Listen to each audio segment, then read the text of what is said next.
What's up? What's up? What's up, Brandon? How's it going, my guy? Doing great. Tell me, tell the folks where you're based out of. Yeah, yeah. Well, I am. My name is Atif Musharbash. I am the owner of a real estate group. Our name is One Covenant Group. We are partnered with Keller Williams Sonoran Living Realty, and we are out of Phoenix metro area. So we do the entire Southeast Valley, Phoenix, Phoenix metro area, pretty much the entire Phoenix metro area from head to toe. So if you're in the northwest or the southeast tip of the valley, um, we help people all over. So So basically, the Phoenix area. How far out do you go? Like, do you go all the way down to like Casa Grande, or you go all the way up to Flagstaff? Like, what's your limits that you're kind of out to? yeah, I would say so. We have partners in Flagstaff. We have agent partners that's their specialty. That is considered like northern Arizona. And so I don't specifically help people with those properties, but I do partner with the best agents in those markets to make sure that the clients I'm referring to them are getting taken care of. So Flagstaff, our boundary, that's kind of out of our boundary, but Casa Grande for sure.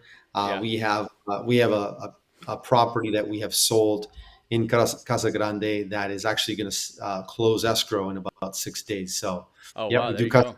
Grande. Go all the way up to as far up as Tolleson, Buckeye, Goodyear, Sun City West, which is a 55 plus community, Peoria, Avondale, that's kind of the West Valley. Yeah. And then actually we're in, the Phoenix metro area, Scottsdale, Paradise Valley, and then going south, which is going to really be, which is the fastest growing, part of town, if you will. It's going to be Chandler. That's going to be Tempe. It's going to be Gilbert, Mesa, Queen Creek, even spilling over to Santan Valley.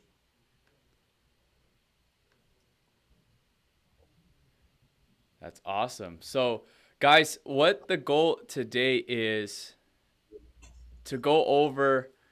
I know we're in Southern California here, right out of LA, and we have a big exodus right now. We hear that people are moving out of the state like crazy. So I really wanted to partner with Atif over there in Arizona because he is crushing it out there, guys. And, you know, for somebody that deals, you do deal with a lot of relocations from California, right?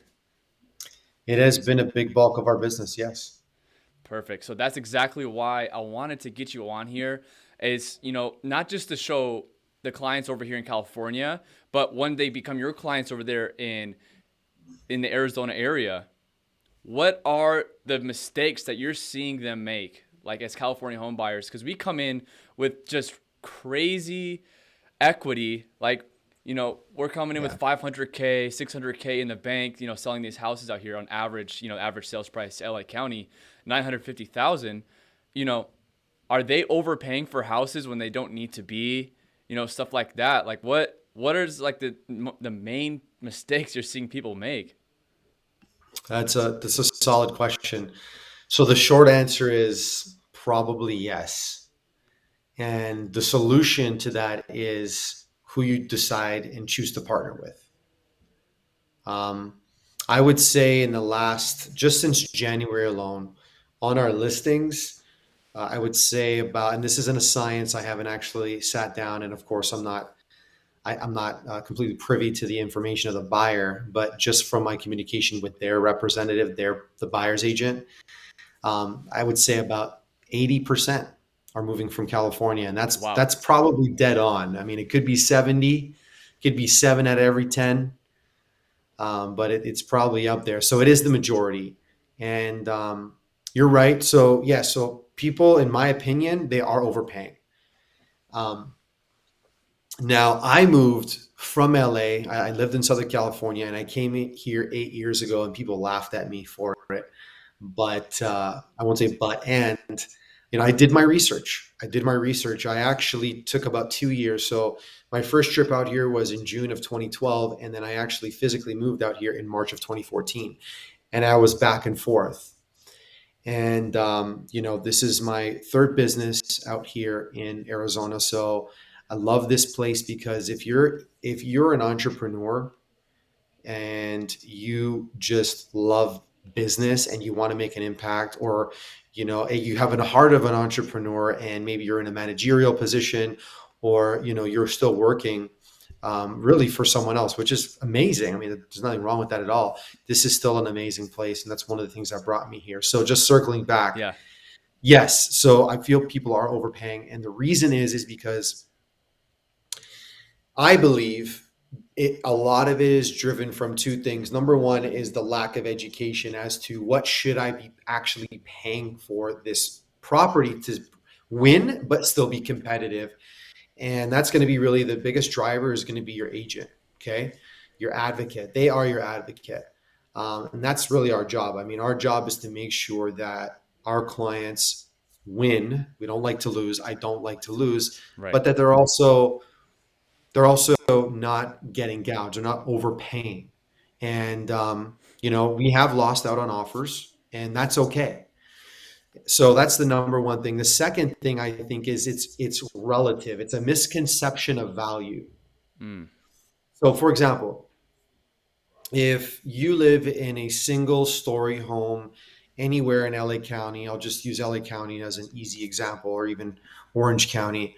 Um, Probably sell that for close to 1 million. Let's just say $1 million is kind of the smack dab in the middle kind of number, which is probably very realistic. Probably have a substantial amount of equity in that property, especially if you purchased it at least 3 years ago and you bought right. If you bought it right and you put at least 10, 15, 20% down, your equity position is going to be extremely strong.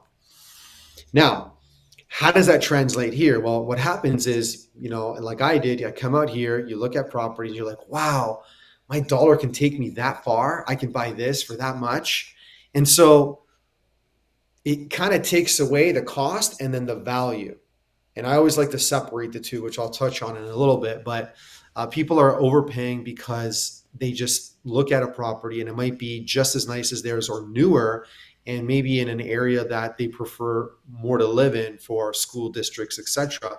And then so the value is there. In their mind, they're like, well, I can't get this back home. This is cheap, whatever it takes. So I always like to educate my clients on this. This is very, very important, and it's really simple. There's Mm. the cost of something, and then there's the value of something. And the cost is just the cost, but the value is really what the value is for you and your family, and why this is important for you. So, really simple example is you might look at a pair of shoes and say, "Oh, I would never pay $300 for that pair for those pair of shoes. I don't care if it's Italian handmade leather. I don't care. I'm not going to pay that price." Someone else sees it for $300 and they're like, man, it's usually a $375 pair of shoes. That's a deal. So cost and value. And so I think the education on our part is we have the conversation is just like, well, what's really most important for you? So that way, when we do look at a property, the initiative is to look at it from that point. How much value does this represent for your family? And then based off of that, how much are you willing to pay and no more for it? And if we Right. don't get the property, that's okay because you put your best foot forward. Let someone else pay more for it. There are tons of other properties out there for you. Right. I agree. And it really comes down, you're 100% right, on educating, right?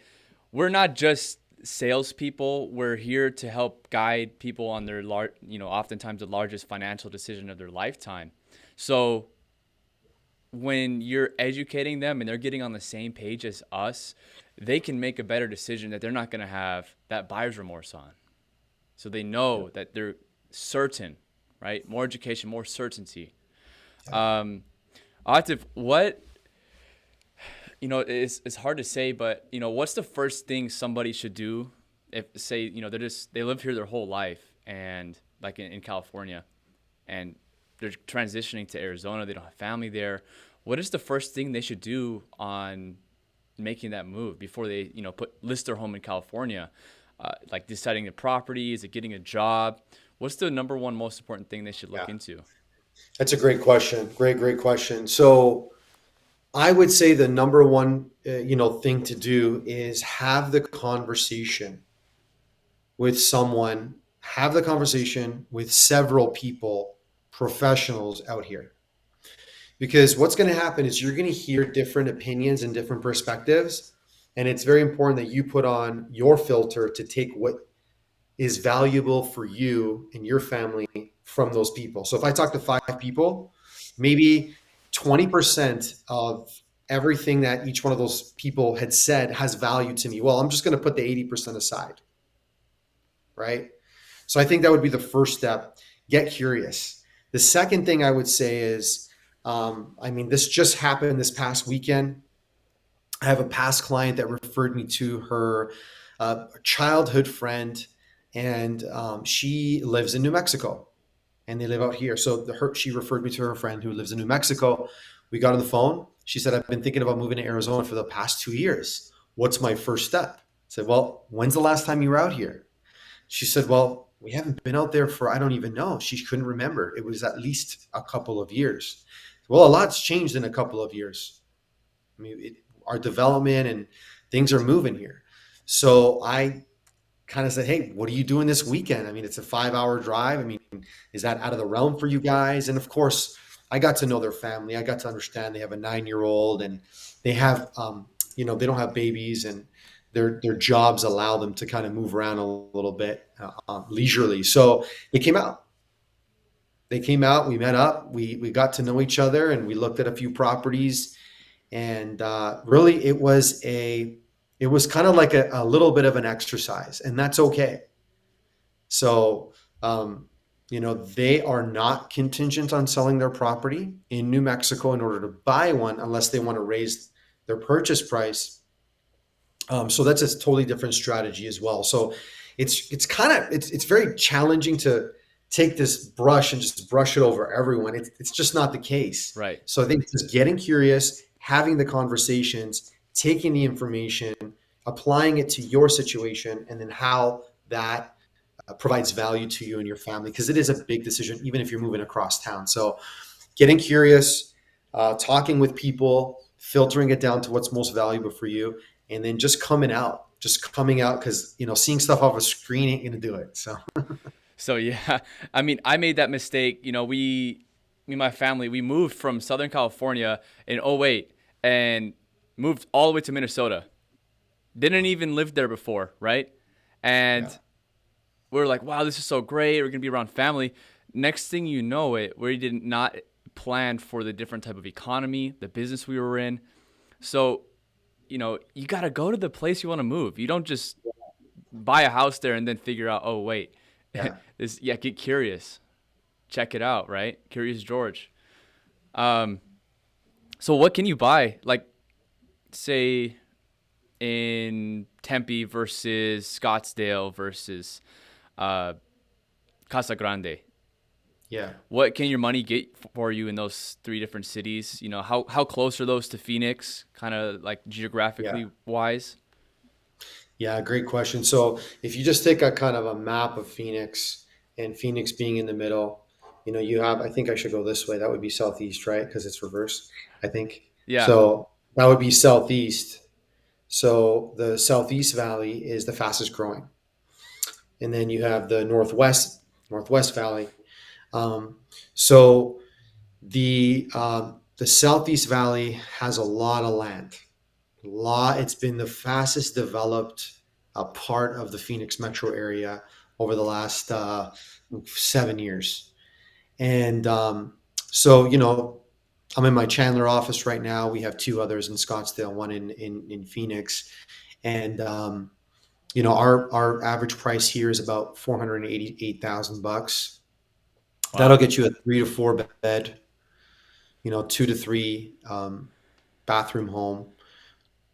Most of the homes out here are going to be single story.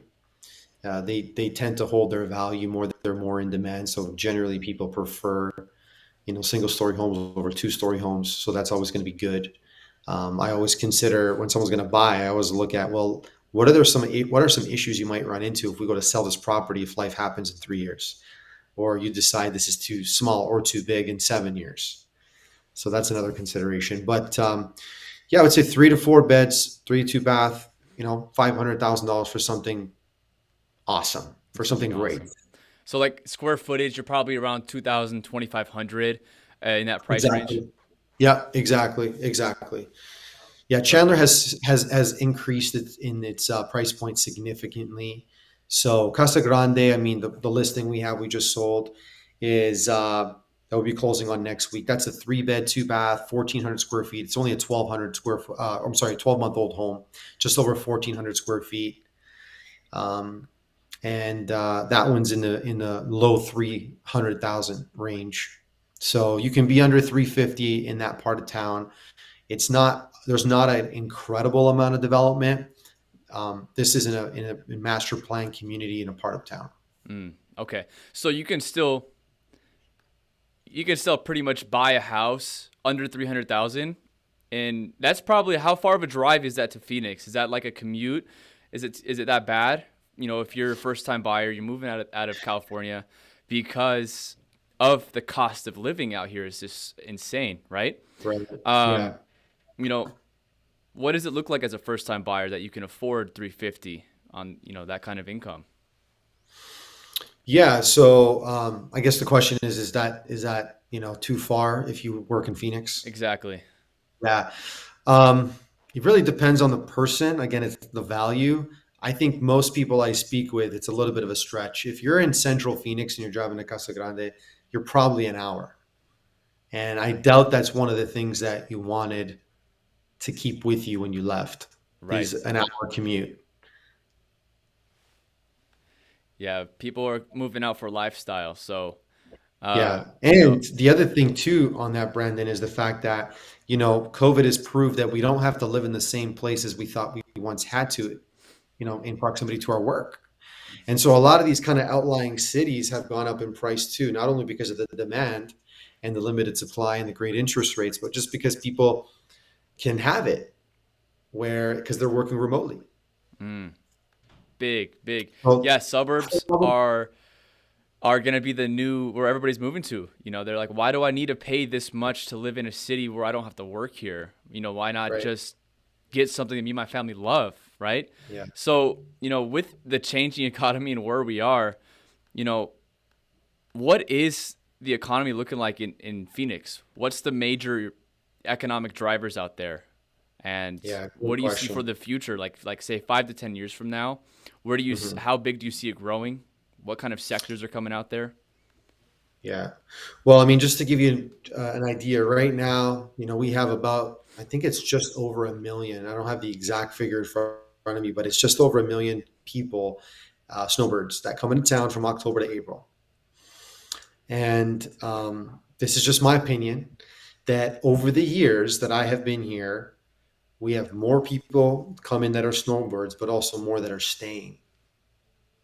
So at one point, it was just a back and forth, and now it's like, hey, let's make this a permanent move.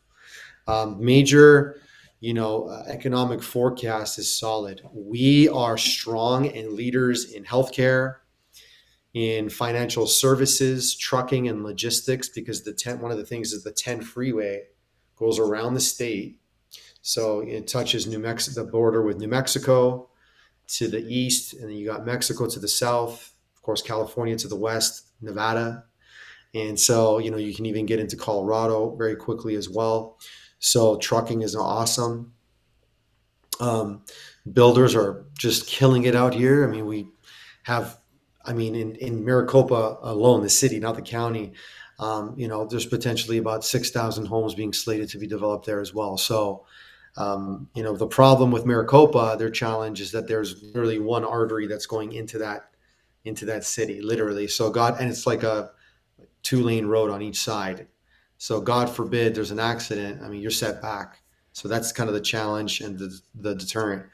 Wow. Um, but Phoenix is very, very strong. This state actually is a very business friendly place. I find it very easy to do business here. It's not expensive. There's not an incredible amount of bureaucracy or red tape that you have to, jump over or cut to get through. So it's very friendly. It's very inviting in that sense as well. So a lot of big corporations have already moved here, and they're going to continue to move here. So it sounds like for the small business owner, Phoenix area, Arizona is there's a lot less regulation, a lot less bureaucracy. So you're not held back. If you want to do something, you can do it a lot faster. Like here in LA County, just to do like if you want to build a house, you're at least a month. I mean, not a month, a year and 6 months to have keys in your hand for that property. Just to get permits. How is that Yeah. looking like out there? To get, say you want to build a new property, by say tomorrow you're closing on some land and you get your permits, you get everything drawn out. How is that process looking over there? Yeah, like with a new build, like with a pretty big, well-known builder. Yeah, Yeah, so right now, I mean, we have let's say the range is anywhere between the 8 to 12 month mark. So that's strictly driven by supply, though. That's strictly by that's strictly a supply. supply issue. It's not like a red tape issue or a permitting issue. Okay. And that is a supply issue. Number one, there's a supply issue with lumber, which heating, ventilation, and air conditioning systems, the labor, concrete, windows. Those things are tougher and tougher to get, obviously, because of the effect on supply chain and logistics because of COVID. So that's really the driver there. I wouldn't say, from my personal opinion, that is as a result of as a result of any bureaucracy or hard to do business out here. I find it quite the opposite. Awesome. So, say you actually want to build your own property, you find some land. Have you had any experience with that? Some clients going out and wanting to do that, and have any issues that you run into, or is it pretty smooth and straightforward? Yeah, I mean, as a whole, there's going to be somewhat of a slowdown relative to what you could accomplish over the course of 12 to 18 months 3 years ago is different than today. Again, it's going to come back to supply. Um, we do have clients that have purchased land, we've sold land, and those clients are looking to build their own properties. Some right away, and some over time. Some are just like, well, I just want to secure something for my future, and maybe do something recreationally in the meantime. So they're also facing some of those challenges too with the supply shortages and things like that. However, I think, compared to some other parts of the country, I think that we're probably doing pretty good. We're probably doing pretty good. But then, some of the builders, they're only releasing, two, three lots a month as well. So you can only buy it. So it's kind of twofold. So it works for you and against you. One of the ways it works for you is the fact that for them, is the fact that if they only release so many, that means they're still kind of controlling the supply in that community. The other part of it is that it's good for the buyer, the consumer, in that sense, is because they're not releasing too many where they can't keep up with and with the completion dates. So if they release too many, then they're really committed to they're overcommitted to building more than they're already challenged with. So they're very picky on what they're releasing. It makes sense because you Yeah, don't want to overcommit yourself. Then you're having to push back, push back, push back. yeah, yeah, It totally makes sense. yeah. So it Yeah. works. It works for them very well. Yes. Man. So, for the future, I know we have this crazy buyer demand, like in the macro economy, since these interest rates are so low. Where do we see, the market going? Do we see for the next year the same buyer demand? We see the market plateauing over there, or do we see a little bit more appreciation, as we've seen in 2020 in some places in the high 10%, even 20% in some areas we've seen here? Right. How's your market looking there, and where do you expect it to go in the next 6 to 12 months? Yeah. I think we're gonna still be strong in the next 6 to 12 months. I'm not really. I mean, obviously, I don't have a magic ball, but just based off of keeping my ear to the street and my finger on the pulse, and just being in this business, day in and day out, I really see things maintaining. I don't really see much changing that way. We have had a little bit of a. I don't even know if I want to call it a softening in our market, because it's still very much a seller's market, again driven by supply. There's a lack of supply. And that's really, it's just simple economics, and the demand is still high. So for the next, 6 to 12 months, personally, I don't really see anything changing much. One thing that might change things is interest rates. So you just want to keep your eye on interest rates as a buyer, and just know that as you start to see interest rates go up, which we just did, but not by much, nothing to write home about.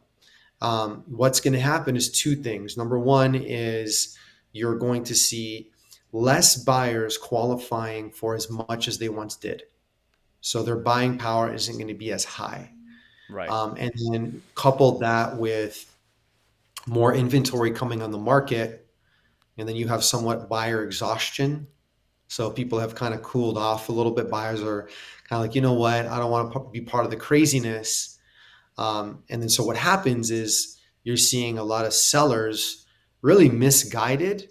And so what happens is their houses, the prices of their homes are listed overpriced for the current temperature, if you will. Mm-hmm. And so what happens is they stay on the market longer, and then some of them are having, multiple price reductions.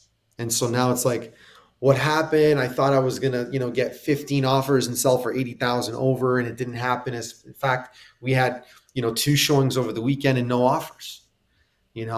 So for any buyer who's feeling kind of discouraged, I think this is a great opportunity for you, because the interest rates are still amazing, and there are some really reasonable deals out there. I would call them deals, because if you were to ask me, hey, what do I think for the next 5, 10, 15 years? In my opinion, I don't see that our Phoenix market is really going to go down. We know that, real estate market is cyclical, but it might be doing this and then continuing to rise just like everywhere else, Los Angeles, any major city, obviously over time you see that. So, we have a lot of land to develop here. Um, and people with much more deeper pockets than you and I are putting their money where their mouths are, and moving major corporations here, and things like that. So I think that's a good telltale sign of the kind of economic forecast. So Mm. So we want to, wherever the big money is going, they see things that we don't see. If it yeah, makes sense for them, it's going to make sense for us. And the big corporations, they're major economic drivers, supplying jobs, supplying economic growth for the small businesses out there. Same thing we see here. Like as you said, with this, what it comes down to is some miscommunication. It's not communicating effectively. A lot of agents in this market, guys, you need to be very specific on the agent you select, because a lot of agents promise things and they underdeliver. They'll promise you and they'll tell you what you want to hear, but the results matter, right? So you want to have an agent like Atif or myself, especially if you're selling in Los Angeles area, Palmdale, Santa Clarita, you want to make sure your home sells, especially if you're contingent. You don't want to have your home sitting on the market for 6 months yeah, overpriced. So let's talk about the realistic pricing strategies we're seeing now. Even from 3 months ago, how much are you seeing over asking? Buyer activity, because we want to tell the sellers, we want to tell them the truth, and we don't want to blow smoke in their ears yeah. just to get the listing. Right, right. So just to clarify, your question about here was like the buyer traffic and Yeah, for sellers, what are you seeing out there? Um, you know, I'm talking for the buyer perspective, multiple yeah, offer scenarios. yeah, It was 3 months ago. We're seeing 20 offers, 30 offers within the yeah, first week, 50K over asking, right? Now, we're not yeah, seeing that here anymore in my specific market. You'll yeah. probably run into 5, 6, 7 offers. Hmm. Um, but again, what kind of offers are you seeing? Are you multiple offer scenarios still a selling market? Yeah. Well, I mean, pretty much what you just nailed it. Where, again, it comes down to buying power. So you just think of it like this, right? If 4 years ago, the interest rate was 4.5%, 4.7%, 4.75%, and that was kind of going rate back then. If that's what your interest rate was, well, now at 3%, you probably qualify for a hefty amount more. And so you don't have to be picky anymore, or sorry, excuse me, you don't have to settle, excuse me, for that property. So what we're seeing is, yes, there is a softening, and people are being more selective of the properties that they're going to move forward with. One of the drivers is the fact that I don't have to settle anymore. I can afford $100,000 more turnkey instead of getting something $100,000 less and putting $50,000, $60,000 into it and living through a renovation in a new area where I don't know anyone or I only know these people. Those are challenging. Those are real issues. So we're seeing a softening for sure. And just last week we got another property under contract for a client who we also sold their property. They're moving to a different part of town, and some properties had zero offers, very little traffic, and the nicest ones, you're seeing that there's still that appeal. You're seeing, more than one, two, three offers on really the nicest ones. That's going to be your most competitive, and I don't think that's really changed that much. I think it's always kind of been like that. Now it's just that people are more focused on those, and then there's just less offers. So it's again, it's a good time to compete. Right. Why should we settle when we can get what we want with these low rates? We have the buying power. Yeah, And they're not going to stay this long. Like, guys, the Fed is talking already about tapering on buying their mortgage-backed securities, and that's what's been keeping these rates low. The yeah, Fed is yeah, buying debt, keeping the rates artificially low. And once they stop, and they are tapering in 2022, in the end of this quarter four, they are going to stop buying as many. It's going to go up to 2025, 2026. So maybe we'll see what quarter percent jump every couple weeks or something like that. But what are you telling your buyers right now on this little buying window that we have? You know, yeah. Well, honestly, man, I know this might sound like boring and kind of unsexy, but I start every conversation with, I just want to learn what's most important for you and your family. Tell me about what you guys do. What do you do for a living? What's your lifestyle like? What's the dream here? Do you see yourself here long term? Is this something that you guys have been talking about for some time? Who do you have out here? And then we build a strategy based off of that, because the truth is, me or any other agent for that matter, finding a property is actually easy. Okay. I mean, you can find the property. Okay. Like, let's be honest, right? The internet has a wealth of information. And the moment that any property that we list comes on the market, I mean, it's on every single website worldwide. Let's just put it that way. So it's not a secret. So the access to information is the easy part. What we want to understand is, why are we working? What are we doing? And what's important? So I want to aim my target at exactly what your goal is. And so I start there. What's most important for you about you and your family about this move? Schools? Is it work? Is it, coming to take care of an elderly parent? Whatever that might be, fill in the blank. What's the job situation? The other thing that we want to know too is, hey, do you have a property to sell? Are you in a lease? And if you do have a property to sell back home, is this purchase contingent upon that sale of that property? If it is, there's a strategy that we're going to employ for that. And if it isn't, then there's a strategy there for that too. Another thing that we've seen, I just saw this with a client of ours that we just closed on a property on 2 weeks ago. They're moving from Washington. Well, the mom takes care of the babes at home. She got three kids. The husband's the breadwinner, so the husband's working, and he physically works in Seattle. And so getting pre-qualified was the easy part. The challenge was the fact that the source of the income was coming from out of state. And so the lender had an issue with making this property, their arrival property in Arizona, their primary residence, because he was still working back home. So there was a workaround to that, and we still made it work. We work very tightly with the lender, but those are some things that we want to talk about. We want to talk about the strategy. We want to talk about the foundation. We want to talk about the foundation that we're going to jump from. Finding the home and executing on it, for us, to be honest, is the easy part. That's where we shine the most in terms of negotiating on your behalf, making sure that no one's time is being wasted in the end. And at the end of the day, the benefit's going to be in your monthly payment. So, you're going to be, if you stay there for 30 years, you'll be seeing that benefit for 30 years. So, That's right. You wanted to keep that cost of capital low. Yeah, that's definitely right. It used to be the agents control the inventory, right? Because we had the hot sheets. There was no Zillow 20 years ago. There was no social media. Now we all have access to the same information. We have the yeah, internet, right? Sure, even the buyer can find the house. Cool, let's go check it out. yeah, That's not our value right now. In this market, in a buyer's agent and a listing agent, what are the number one values, like their core competencies that yeah. you would Great tell your question, man. client to see? Yeah, great question. All day, it's expertise. It's expertise. Information is cheap. Like, for example, I can find out how to, build a car, right? I can go on YouTube. Some guy's going to show me step by step on how to do it. But will I do it? Will I do it as well? He's done it before, kind of thing. That's just a, simple, easy example.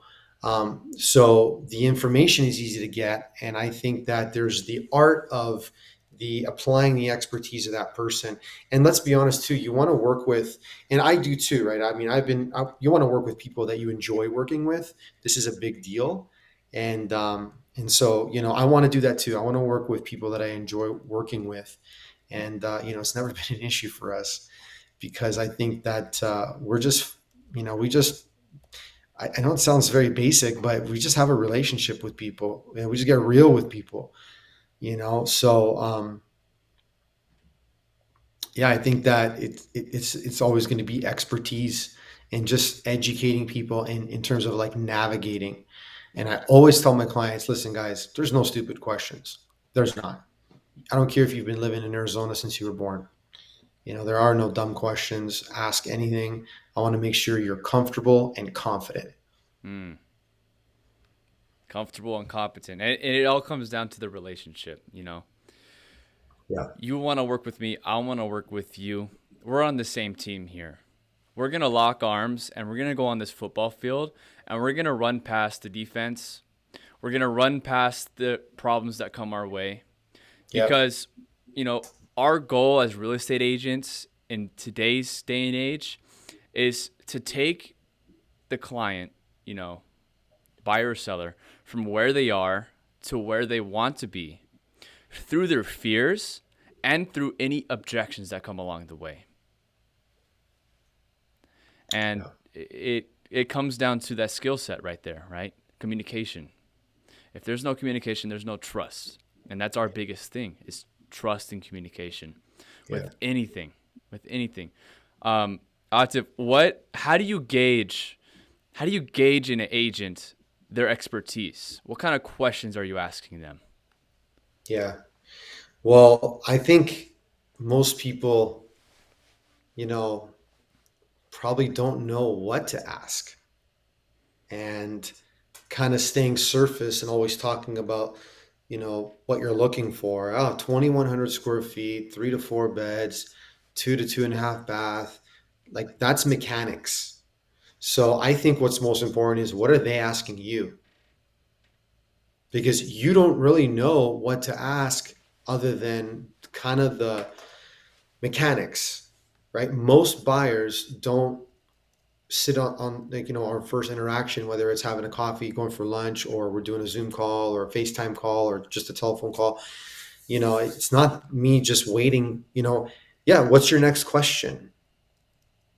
That's not the attitude that we have for me and us here. It's, hey, we're going to ask you a lot of questions because we want to get to know you better. We've done this before. Whether this might be your 100th purchase or maybe it's your first, we're still going to go through that, right?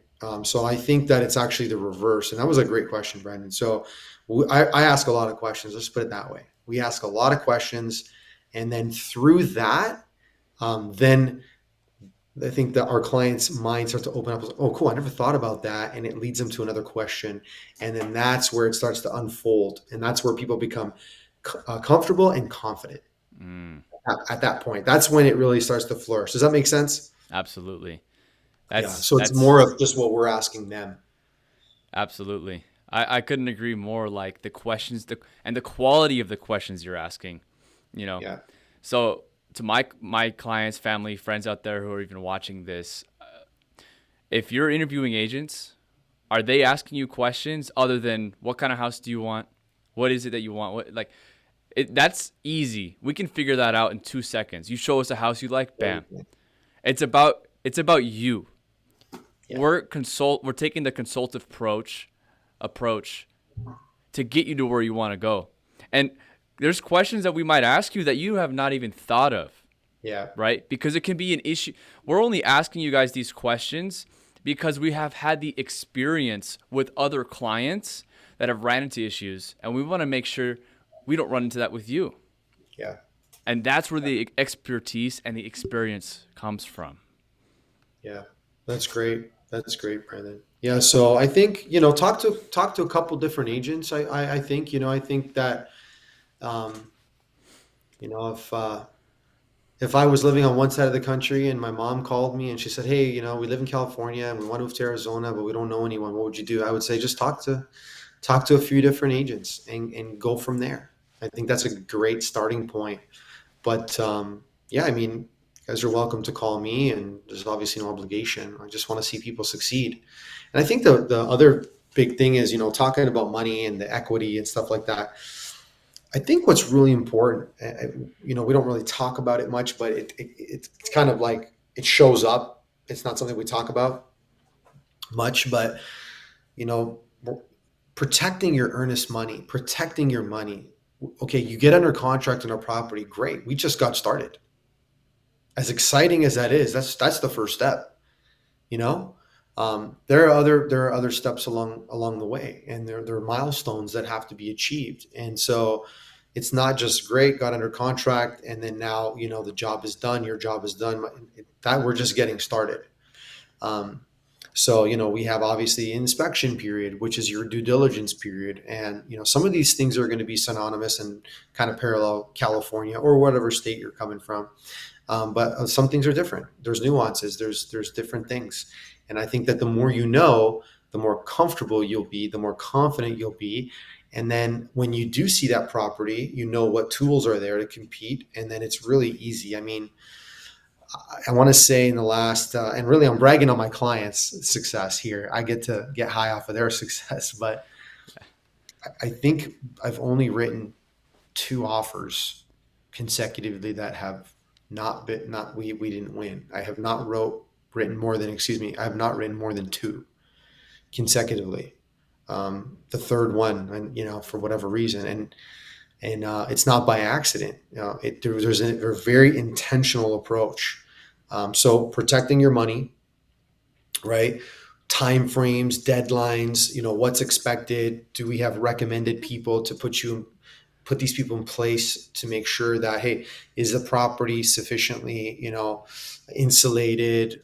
How's the AC system, foundation, any health issues, the HVAC system? So those things are going to be revealed during the inspection period.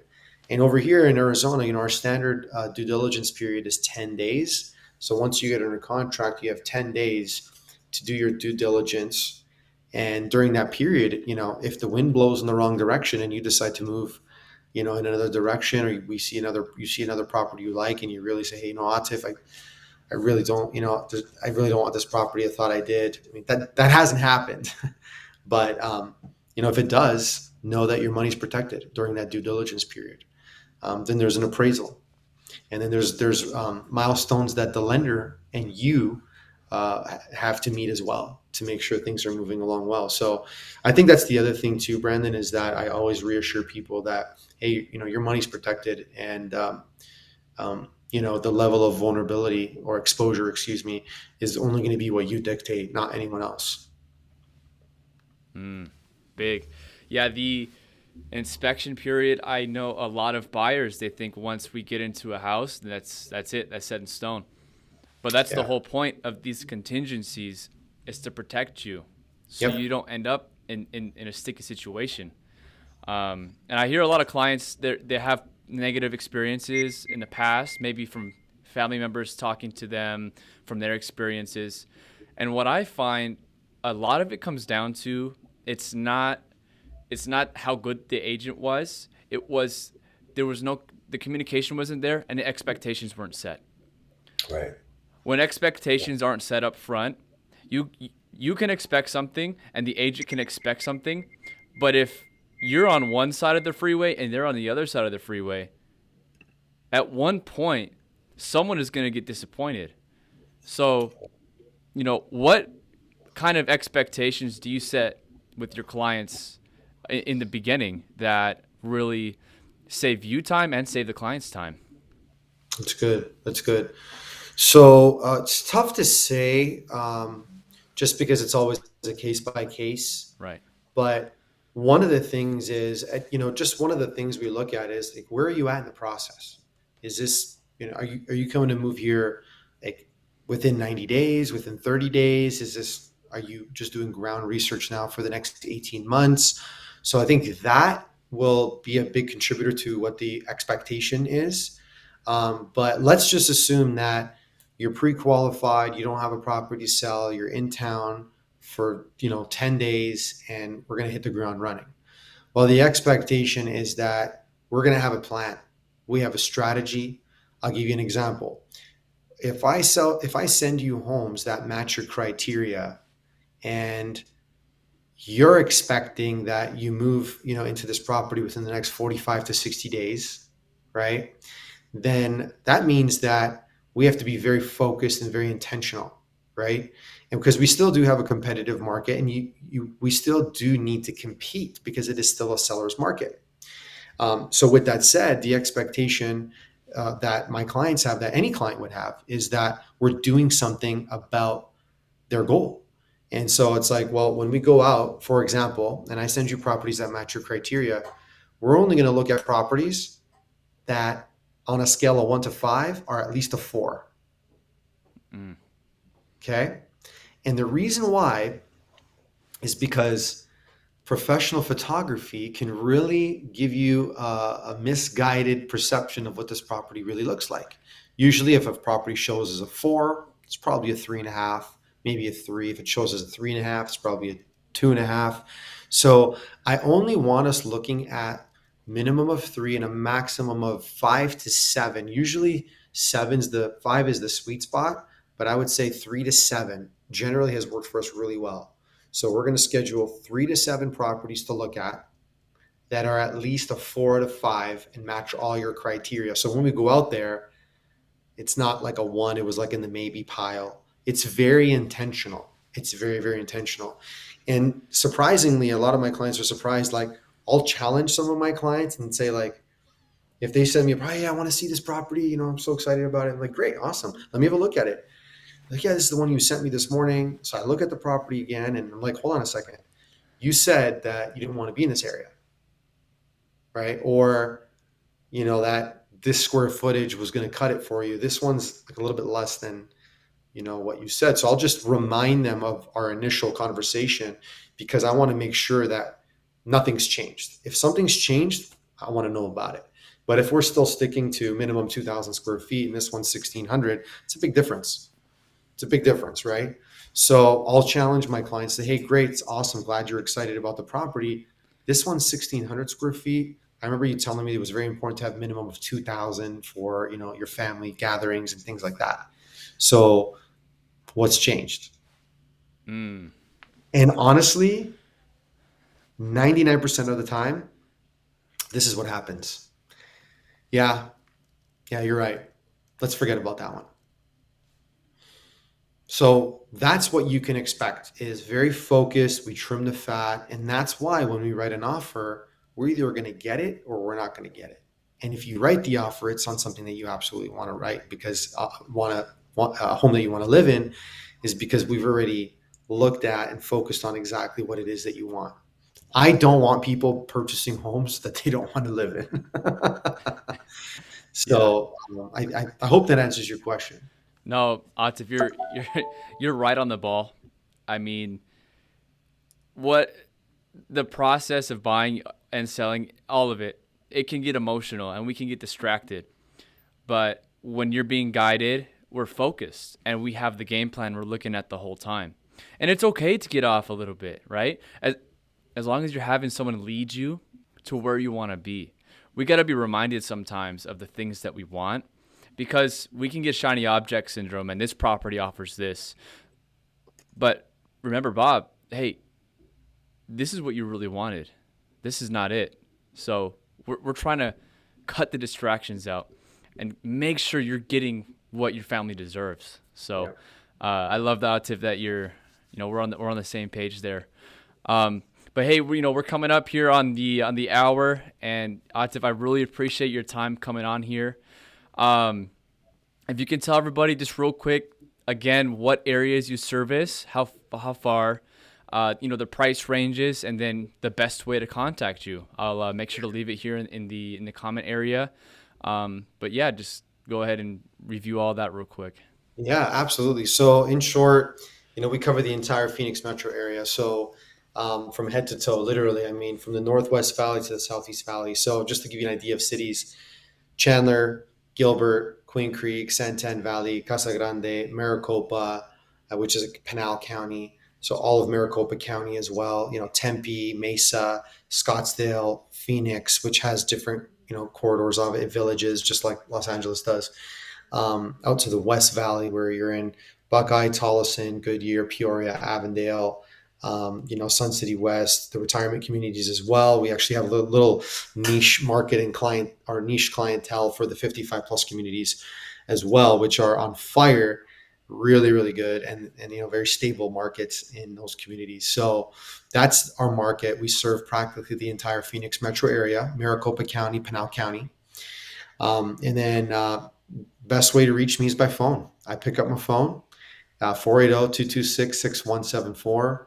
And email is just atif at onecovenantgroup.com.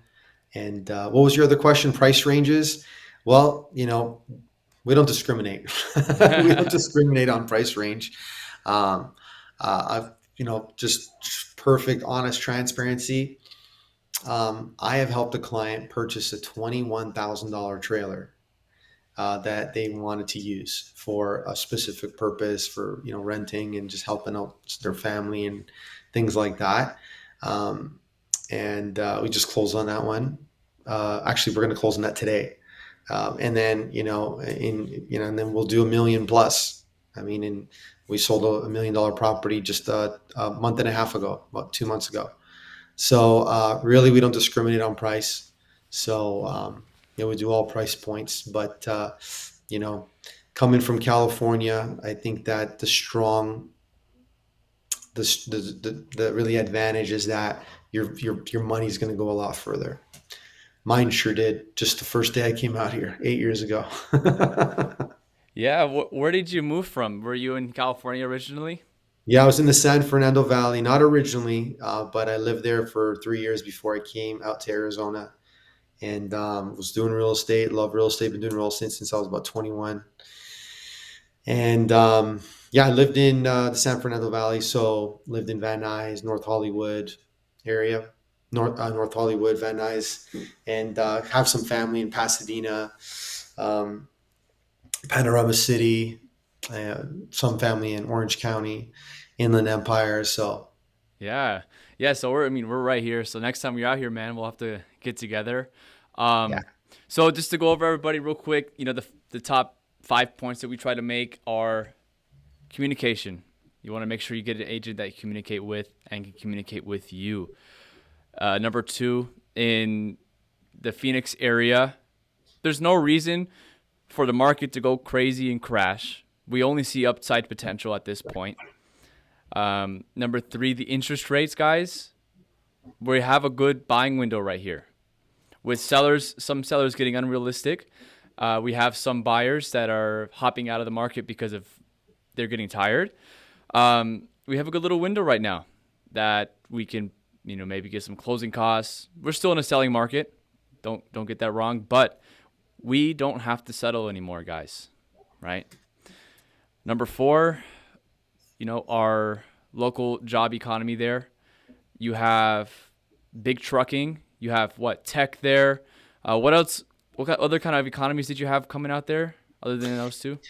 Healthcare, finance, the financial services is huge. You know, like Wells Fargo has a massive, massive building out here. PayPal, like merchant services is huge. Trucking, healthcare is massive. IT is massive. Education is massive. Arizona State University has over 60,000 students. It's the largest body of students in the U.S. Wow. And that's in Tempe. So that's a great rental market. So if you're looking for an investment property, solid. Tempe's a good rental market because it's next to this largest body of students. Wow. Yeah. I mean, that's a no brainer, right? But Yeah. then you have like, homes in Maricopa, the city of Maricopa, not the county, that, you know, uh, we have a rental property out in Maricopa. And last year, the market rent was about $1,400. And this year it's 1,800. Wow. So we just signed a new lease with our tenants for $400 more. I mean, that's not chump change. It's $4,800 more on an annual basis. So, it's a good time, and that's where the buying power really comes in. If you're coming from a place like California, Washington, or from some of the East Coast cities that are really, expensive and high tax, like New Jersey or New York or Illinois, etc. Yeah. And I wanted to ask, I forgot. What is your tax rate out there looking? Income tax, sales tax? How is that looking compared to these high tax rate states? I mean, over here, this part of town, sales tax is 7.8%. 7.8%. 7.8% is Nice. just retail sales tax, which is pretty good. It's not bad at all. It has not. I don't think it's gone up since I've been here. Wow. And you're like, say for small businesses, your income tax, is it as high as California's, or how's it set up over there? State tax. Yeah, your state income tax. Yeah, let's see. I have this Yeah, we'll just look that up. And while he pulls part that up, here. guys, you know, if you're looking to make the move even now or 6 months or even a year from now, contact me. I'll get you in contact with Atif, and he can really guide you guys on what to plan, getting you in order, asking you the right questions, guys. There's no dumb questions. Remember that. Anything you want, shoot Atif a text or an email, or even me. Either one works, and we're just looking to help you guys. Let me see if you probably pulled them up now. Um, I don't know. I thought I had this on my computer. I have like a up to date chart here. Um,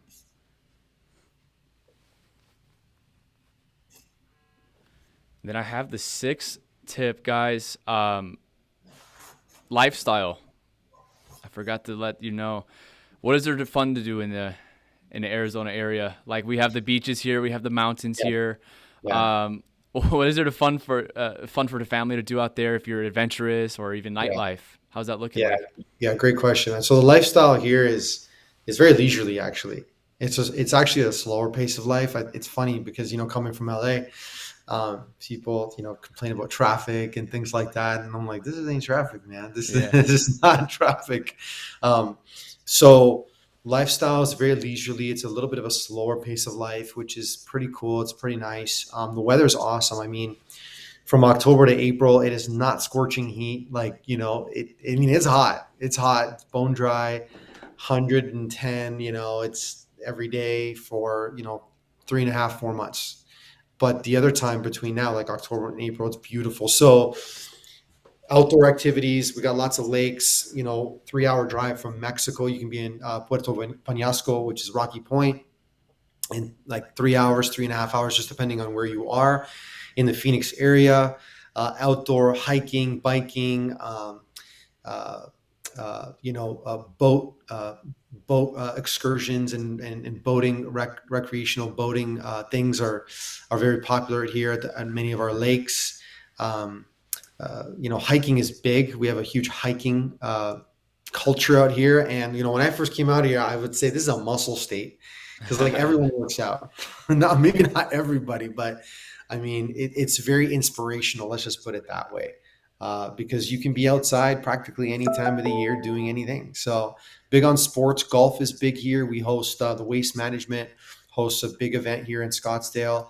for the PGA. That's big. Super Bowl has been here and will be here again. Football's big. And college sports are huge out here. So it's a very much leisurely, but very much athletic state. I hope that kind of caps it up. Yeah, no, big time. Um, there's a lot to do. If you're active, you're out there. There's stuff to do, and kind of same thing. SoCal lifestyle. There's always stuff to do. So you're not missing out, guys. What we're trying to say. There's a plenty of stuff to do. I know there's Sedona, Havasu Pai. You got a lot of nice places to go check out. Yeah. I know we have Yosemite here, Sequoia. You got Flagstaff. You can go all the way up to Zion. There's plenty of beautiful areas, and I love Arizona. So Yeah. Atif, it is 1 o'clock. I appreciate your hour, brother. We'll be in touch. If you watch this or if in the future, feel free to reach out either of us directly. I put all of his information in the comment section. And do you have any final words, Atif? No, man. I just thanks for having me on, and look forward to meeting some of your audience and your friends and family, and just get a better understanding of what's important for them if they're considering the move, and I just want to get to learn a little bit more. So I hope everyone has an awesome, blessed day. All right, guys. I hope you got some value out of this. If there's anything you want to see in the future, send me a text and we'll get that content covered. We're going to be doing these a lot more often.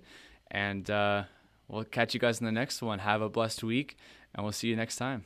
All right, Atif. See you, man. Bye, guys.